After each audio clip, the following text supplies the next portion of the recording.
Welcome once again to the Mark Allen Coaching Zwift Group live chat on Facebook. We're having an incredible summer day here in Santa Cruz. No surf, so I did a Zwift workout today, which is great. That's always, I enjoy doing those now, even in the summertime. And a lot of you are living in pretty hot places. You can actually use indoor cycling as a way to actually get a better workout than you can outside because you can work out in a cooler environment where it's air conditioned. If it's 70 degrees and you're on your trainer or on your treadmill, you can go a lot faster than if you're outside and it's 95, 100 degrees, a lot of humidity. So anyway, just a little tip before we get going. Today I'd like to talk about what you can do to troubleshoot a race that maybe didn't give you the result that you felt like you were ready to have. You did training, you had fitness, you were prepared mentally, you had all your equipment together, and you fell short of what you wanted to do. Maybe it was to set a PR or to qualify for a championship race like Nice, Ironman 70.3 World Championships, or even Kona. There's a couple things there's really only about three different things that you need to look at when you have a race that doesn't pan out the way that you hoped. One of them is to look at your actual training, your fitness. Were you fit enough to go at the level, race at the level that you had envisioned that you could? Now, this is a big question because probably every single one of you is fit enough to actually race well, but maybe not at the level that you had imagined that you'd be at when you got to a big race. How can you troubleshoot that? Well, go back and look at some of your training. Did you do any kind of training that was either longer than the distance that you had to compete in? Not overall, but let's say you're preparing for an Ironman. Did you do swims that were longer than the race distance, the swim distance that you do in your Ironman? Did you do bike rides that were close to or longer than what you would encounter in the race? Did you do long runs that maybe weren't the same distance as what you would be racing in your Ironman, but more or less kind of close to the same amount of time that you'd be on your feet? Did you do those? If not, that could be an indication that you were not quite ready to go to that next level in your performance. Second question on the training is, did you do segments in shorter workouts that were a lot faster than you were going to have to encounter in your race? Yes or no? What we're doing with that, when, let's say you're going to, whatever pace or power you're ideally going to hold in the race, you want to have some workouts that go faster than that so that you reset that bar in your body of what you're capable of doing. Maybe not for the whole distance of the race, but in training, if you can go, let's say, 25 miles an hour, 40 kilometers an hour for a short distance on the bike, but in the race that you're doing, you're only going to have to average 35 or 30 kilometers an hour, 20, 18 miles an hour. Your body knows that there's more in there. So it resets the gauge and it makes the race seem manageable. So did you do workouts that had faster than race pace segments in them? Those are very key to being able to hold the race pace that you hope to have. So those two things, longer, harder. What about steeper? Did you do a race that had a lot of hills? A lot of you are going to be doing Nice. So it's going to be very important to try to do some climbing, or simulated climbing anyway, that is either harder and or longer than the climbs that you'll encounter in your race. So if you're doing Nice, certainly there's going to be a lot of climbing in the Ironman 70.3 World Championships this year. Make sure that you do climbs in your area, or simulated climbs, meaning putting your bike in a bigger gear and sitting up so that you're actually in that climbing position. Do them harder than you will have to do than you'll maintain in the race, and that will help you to actually go where you want to go in your performance in that race. So again, look back on your training. If you fell short in your race, did you do workouts that were maybe longer than race distance? Did you do workouts that were faster than race pace? Did you use terrain that was a little more challenging than what you had in your race? Very simple things to do with your training. The second thing to look at is your actual pacing in the race. Again, I'm sure that you've all done training, right? But if you're trying to hold a lot higher performance level than you're fit enough to do, it's just going to be impossible. So you have to look back at your training, look at those three things that I talked about, and if you did accomplish that, longer, faster, steeper, then maybe it's your nutrition. How many calories did you take in during the race? How many calories did you take in on a day-to-day basis during long training sessions? Do those two match up? In a race, you're actually going to, since it's a sustained effort and it's probably going to be a little bit harder than you would go in your training, you will be burning more calories per hour than you use in your training. So whatever you need in training to accomplish good long workouts, you're going to need at least that in the race. The trick, though, is that a lot of people actually overdo their nutrition in a race. They overdo their hydration in a race.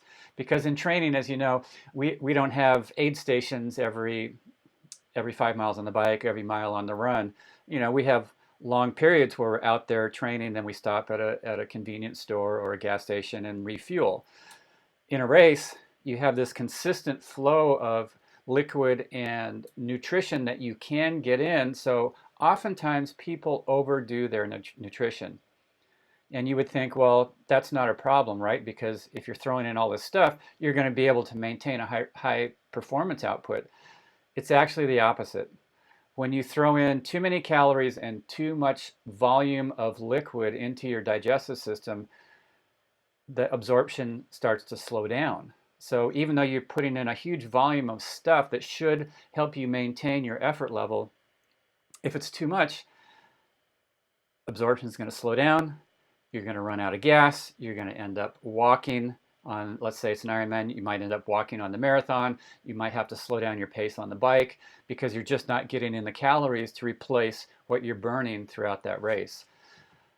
Sometimes, of course, people do not take in enough calories. So again, when you're doing, look back at your training. Look back at long training. Let me back up. If you had a race where you really had to slow down and you know that you did the right kind of training, it probably is something nutritional. Again, look back at your training, your long days. How many calories per hour did you take in to, let's say, do a long bike ride, get off of the bike and feel good enough to run? Not get off the bike and go have to eat a big meal before you do your run. Okay? What is that volume? If you don't know how many calories per hour that is, from here on out, try to track it. And it doesn't have to be exact, you know, but to really start to get a good idea. I mean, general guidelines are you're going to need between 300 and 350 calories per hour to sustain your effort in a long race. Lighter people a little bit less, heavier people maybe a little bit more. But that's about the maximum amount of calories that you can absorb per hour. What about total fluid volume? 30 to 40 fluid ounces per hour, or a liter to a liter and a half of liquid per hour. Go back to your training. Did you measure this? Or was it just completely, you know, flying by the seat of your pants in your training, and then when you're getting to the race, you're looking at all these numbers and thinking, geez, how much do I need? Dial it in your training. If you had a race where you really had to slow down and it seemed like it's because the calories weren't working for you. Even if you took in as many as you'd hoped, probably more than you had planned on, absorption slows down, stomach gets bloated, things back up, energy's not getting into the bloodstream to fuel those working muscles. Okay? What's one other thing that might be working against you to having a great race? What about how fresh you were? You know, we get into those training modes where, you know, you're loading on the volume, and each week you're setting these PRs, and you know, you get this feeling like you want to do more, and I can do more, and if I do more, I'm going to do better in my race. And then all of a sudden you realize you're 2 weeks out from your race, and maybe you're a little bit tired, so then you back off. But it may not be enough to actually be fresh enough to optimize the fitness that you have put in place. Okay? It's very easy to train week after week after week. It becomes hard actually to reverse that momentum and slow down and have a really good taper so that when you get to your big races, you're actually fresh enough to optimize that fitness that you've put in that fitness bank, that fitness that you have worked so hard to get. How many weeks do you need for a good taper? Well, it depends on the race. It depends on the importance of the race. If you have, let's say, an Olympic distance race and it's a fairly low priority, cutting back the last 3 or 4 days before the event in volume, nothing long, nothing fast, you can be pretty fresh, okay? If it's a half Ironman distance race, 70.3, you're going to need probably at least a week if it's just a race that's not super high priority.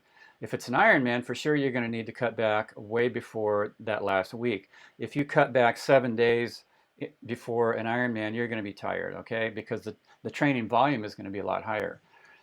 If it's a really big race, a key race that is, one of your A races for the year, it actually takes about 4 weeks of gradually cutting back on your training to actually get fresh enough so that when you get to the race, you're not overtrained. You have all that reserve in you that you were hoping to have. A number of years ago, I read a research study that was talking about how cyclists, runners, triathletes, almost all endurance athletes, when they go into their big races, are still about a week away from being really, really fresh.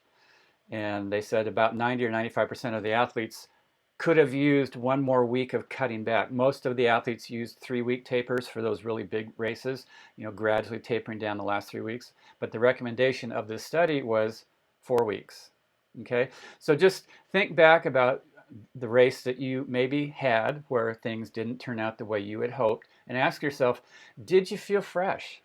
Did you have that snap in your legs? Did you have that mental strength that only comes when you haven't taxed yourself over and over and over and over, and you've had time to relax yourself and rebuild those energy reserves that do get depleted when you do a big block of training leading into big races? Okay? So let me go over that one more time, these different areas. One area to look at is your actual training. If you had a race that didn't match what you felt like you should have had, look back at your training. Did you do training that was longer than race distance in each one of the disciplines? Did you do training that was faster than you would want to sustain in your race? Did you do terrain work that was more challenging than what you encountered in your race? That's one thing to troubleshoot, and if any of those pieces were missing going into your next big race, make sure you put those in place. The second piece is nutrition. Did you have a good idea of how many calories you needed per hour, how much total volume of fluid you could take in per hour so that you absorbed it, rather than either having it be too little, you run out of gas, you slow down, or having it be too much, it doesn't absorb, you run out of gas, you slow down? Okay? Look at that nutrition piece. That's often the piece that needs the most fine-tuning to raise that next race up to the level that you know you have the fitness to do. The final thing, that third piece, is how fresh were you? Were you getting good sleep in those last 3 weeks before the race? Were you stressed? There's a certain amount of anxiety going into big events. But if you were cutting back, but then you're filling your life with a lot of other things, that may have defeated the purpose of actually getting really fresh for the race.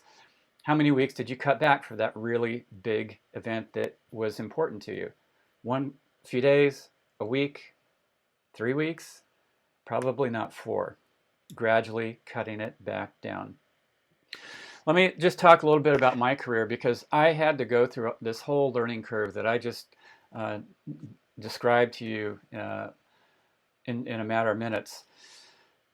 I had as a goal, as you know, to win the Ironman. The first 6 years that I raced in Kona, I did not win. I finally won on my 7th Ironman in 1989. Epic race, Dave Scott. Stay tuned. He and I are going to talk a lot about that race this year. It's the 30th anniversary of it, actually. But in the earlier races, I had to go through this learning curve of figuring out what am I doing wrong, because I saw how I was ready to race at just about every other race that I did: Olympic distance, half Ironman, Nice distance, which is about a three-quarter Ironman distance back in the day. But when I got to Kona, things fell apart. I was good through hour 6 of the race, and then something would happen. I'd fall apart. Many times I ended up walking. In those first 6 Ironmans, I only ran the marathon twice. The other 4 were disasters. I ended up walking. And if you are walking on the marathon, you're not going to win it in Kona. Okay? So I looked at my training and I asked myself, am I doing workouts that are long enough to get me ready to be able to race the Ironman in Hawaii? And I saw that I wasn't. So in 1989, I actually did bike rides that were longer than the bike course in Kona. I did um, I did swims that were a lot longer than the swim in Kona. I did runs that were not just 2 hours, not 2.5, but about 2 hours 45 minutes, 1 or 2 3-hour runs, because I knew in Kona if I had a good run, it was going to be 3 hours or less. Physically, then I was ready. I also did longer workouts where I had segments that were faster than race pace. That was the first year that I ever did that, in 1989, as I was preparing. So I increased the length of some of my long days. I did workouts that were faster than race pace. And then I did a lot of really challenging hill work.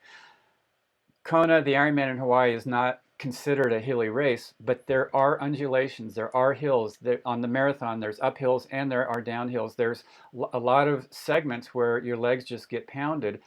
And I could tell that just the physical strength of my muscles in my legs were breaking down very early in the marathon, which ended up a lot of times being the reason why I ended up walking, because I just couldn't take the physical breakdown of the muscles in my legs.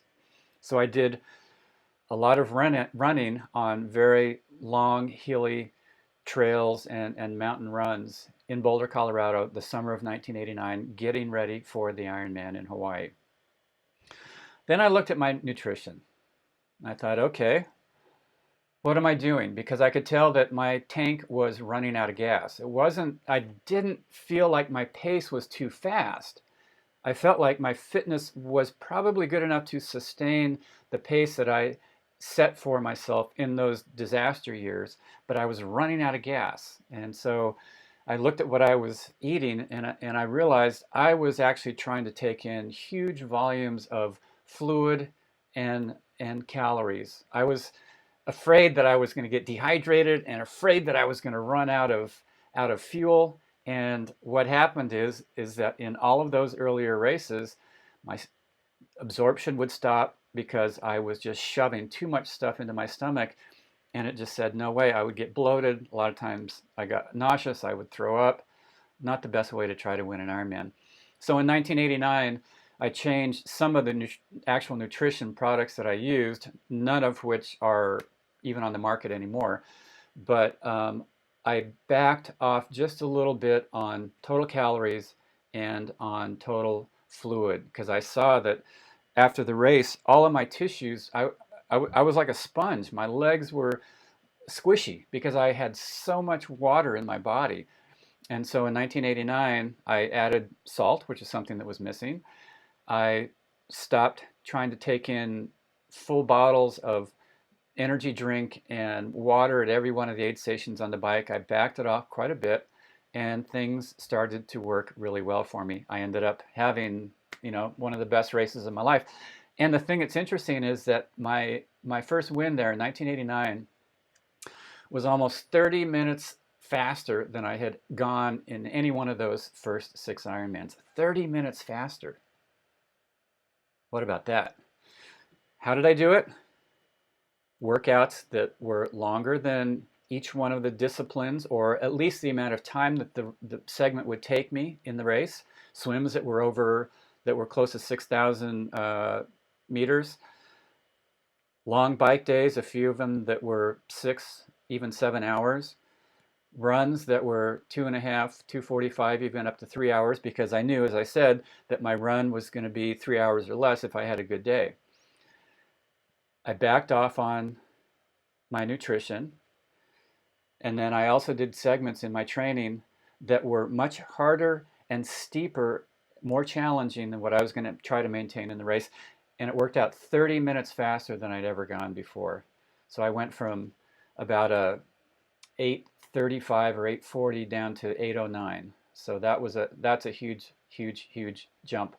The final piece was that I read that study about how much you need to back off before big events, big endurance events, to be fresh enough to actually optimize your performance. Because when I was looking back, kind of reflecting back on my first 6 races in the winter of 1989, I saw that I actually felt more fresh the week after the race than I did on race day. And so right away, I knew there was something wrong with my tapering. And then in that winter, that's when I read that study. It was done in Europe. And they were saying you need 4 weeks to back off your training to be able to put in the energy that you need, that you've depleted because of your long training days. I did a 4-week taper and I was fresh for race day. Amazing, huh? You might have seen, the reason I thought about all of this is because I was going through some of my old boxes, and I found this. And this was this was a flag that somebody on the course handed me as I was coming down Elite E Drive. And you can actually see it in, I think you can see it anyway, in this photo of, can you see it there? Right up there. On the Triathlete magazine put me on the cover. It's just a symbol that, to me, that you can have bad races, but they're only going to be bad if you don't somehow figure out what caused the performance to be less than you had hoped for. Okay, it took me 6 years to actually put all of these pieces together and to finally figure out in my 7th Ironman, in my preparation, what I needed to do with my training, what I needed to do with my nutrition, also how to be fresh enough to actually optimize the fitness that I had on race day. So if you've had a race this summer that didn't live up to your expectation, I like to take a lot of people, by August, they've had some big races. And so it's the perfect time to actually talk about this topic. Hopefully you have had races that are just, you were ecstatic because your performance was at least as good, if not even better, than you thought you could ever do. However, I know that some people have had disappointments. And so if you can, try to use these tools to just reflect back on your training, on your preparation, on what you did during the race to maintain your body and its energy levels, and just ask yourself, what can I do differently so that the next big race that I have, ends up being the race that I know that I'm capable of having. So I hope you like those stories and those concepts. Let me see if there's some questions here. Randy's asking if I can explain the tape of those last 4 weeks before a full Ironman, and what would be your hours of activity and mileage. It's actually a good question, and it really, basically what you're doing is you're kind of, wherever you're as you're building your fitness, getting closer to that big race, you want to have those weeks leading into that last 4 be kind of like the peak of your total training volume. So it doesn't necessarily, there's no rule that's going to cover everybody. So if your peak of volume is, let's say, 25 hours of training, and somebody else, their peak is 18 hours, when you taper down to doing almost nothing that last week, the taper down for the person who was training more hours per week is going to be a steeper drop than somebody who was training less hours per week to get to that same last week before the race where you're just doing very little. So it's kind of just like a straight line down as far as cutting back on the volume. You can still keep speed work going. in the first 3 weeks of that 4-week taper. That last week, I usually don't do anything really fast for a full Ironman anyway, just because I don't want to have any lactate in my body. Let's see if there's any other questions in here.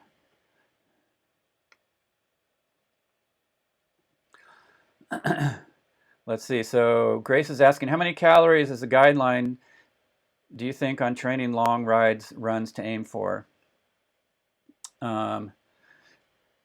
Again, it seems like from all the research and what I've experienced, most people, if they're getting 300, 350 calories an hour, that's plenty to sustain their energy levels. And it's hard to absorb more than that, especially when you're really moving. So that's a good starting point. See how that works for you. It might be that you need less than that, or it might be that you need a little bit more. A lot of that's going to depend on just your body's overall efficiency, which is a factor of training and training and training. The more you train, the less calories per hour you're actually going to need, because your body just gets super efficient at the motion and the movement. If you're a lighter person, you'll need less, heavier, more, as I just mentioned. So use that as a guideline. And again, 1 liter to 1.5 liters of total fluid volume per hour is about all that people can effectively absorb. So if you're having 2 liters or 60 ounces of fluid every hour, it's going to sit there. And again, when it starts to sit there, absorption actually slows down, and then that's when you start to run out of gas. Okay? So anyway, I hope you liked those stories. Hopefully that gave you something to think about. If you did have a race that didn't match your expectations, and if you have any questions on this, please feel free to just post those questions on the live chat here. You can also email me, mark@markallencoaching.com. I'm happy to be a resource for you.